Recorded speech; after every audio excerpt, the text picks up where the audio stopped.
ბათუმელი მეტროშის მდგომარეობა მძიმეა. შიმშილობის 47 დღეს მას დამოუკიდებლად გადაადგილება უჭირს. ადვოკატი თემურ ქათამაძეს დღეს ესაუბრა. მისი თქმით, ქათამაძეს 20 კილომდე აქვს დაკლებული.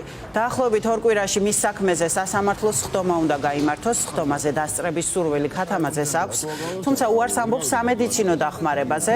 მას შემდეგ, რაც ცოტა ხნის წინ ჯანმრთელობის გართულების ფონზე უარი უთხრეს კლინიკაში დატოვებაზე. თემურ ქათამაძე ქართველი მოჰაჯირების შთამომავალია. ის 10 წელზე მეტია, რაც საქართველოში ცხოვრობს. ჩაბარებული აქვს საქართველოს მოქალაქეობის მიღებისთვის საჭირო ტესტები.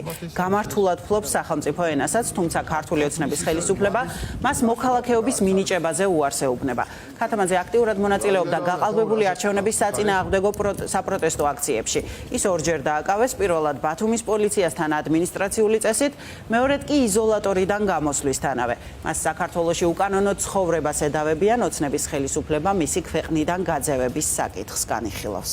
მას აღენიშნება წონაში მნიშვნელოვანი კლება, საუბარი არის 20 კილოგრამზე მეტ კლებაზე, რასაც თან ახლავს სირთულეები და იქიდან გამომდინარე, რომ მას სამედიცინო გამოკვლევები არ უტარდება, სამედიცინო მდგომარეობაზე საუბრისას ვეყრდნობით მხოლოდ მის მიერ მოწოდებულ ინფორმაციას და არა სამედიცინო დოკუმენტებს.